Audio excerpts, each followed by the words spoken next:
Hello guys, so ayan, magkukuking serye muna tayo. Ayan, magluluto ako ng toge with tofu. Ayan, pinirito ko na yung tofu, nag-iwan ako ng sibuyas, bawang at saka carrots, tapos yung toge, and yung chocolate na beef, pepper, toyo at saka yung oyster sauce. So ayan, ito yung aking fan, ito yung induction cooker ko. Yung induction ko is by Kazumi. Sponsored by Kazumi po yan. So ayan na, mag-ano na tayo, magluluto na tayo. First yan, bubuksan na natin ang ating induction. Ayan, papainitin muna natin ang ating fan. So, ayan. Hintayin mo natin siya uminit, tapos lalagyan natin ng mantika. Ayan, lalagyan na natin siya ng mantika. Ang ginagamit ko mantika is vegetable oil. Tapos painitin lang natin yung mantika, then ilalagay na natin yung sibuyas bawang. So, medyo mainit na siya, lalagyan natin yung sibuyas. Kayo, ano ba inuuna nyo? Sibuyas o bawang? Ako kasi sibuyas muna inuuna ko. Para amoy na amoy ang aroma. Ayan, tapos hintayin lang natin lumabas yung mga kaluluwa nito, then in-next na natin yung bawang. So, ayan na, medyo lumabas-labas na ang kanyang kaluluwa. I-next naman natin yung, bawang. Ayan, bawang naman. Tapos, halong-haluin lang ulit. Haluin lang natin.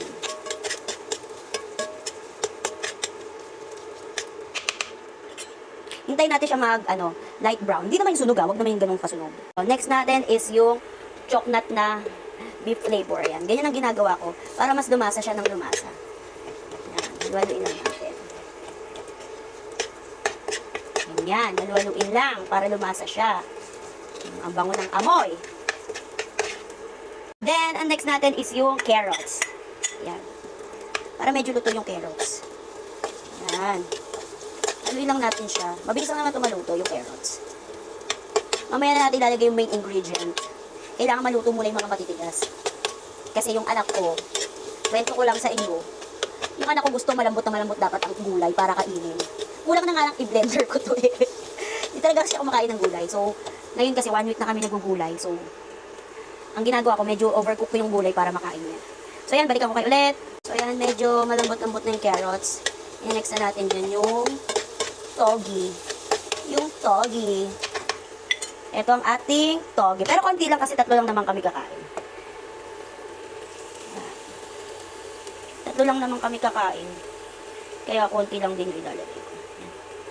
Ayun na yan. Then, haluin lang natin. Abot pa nga ito ng almusal eh. Iniwala kayo sa akin, aabot pa ito ng almusal. Hindi kasi kami malakas kumain sa gabi. Sobrang lang kami kumain. Sakto lang. Then, gagawin natin dyan is, lalagyan na natin siya neto. Kasi tatakpan na natin eh. Lalagyan natin ng pepper. Ayan. Then, mahilig ako sa pepper. Then, yung soy sauce. Ayan, lalagyan na natin siya. Then, yung oyster sauce.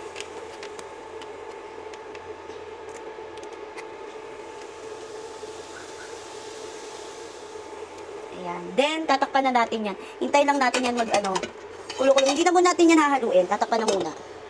So, ayan, bubuksan na natin. Mabilis lang na maluto yung toge. So, ikot ko lang. Ayan, haluin ko lang. Diba? Medyo luto-luto na siya. Mabilis lang siya maluto. Kasi, toge siya. So, ilalagay natin ang tokwa. Niluto ko na siya, pinirito ko na siya para masarap. Tapos haluin lang din natin siya.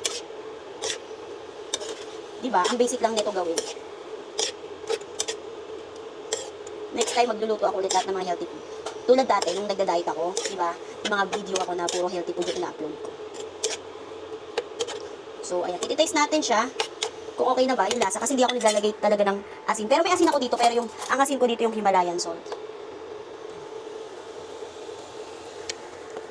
Pwede na. Kahit walang asin, okay na, okay na.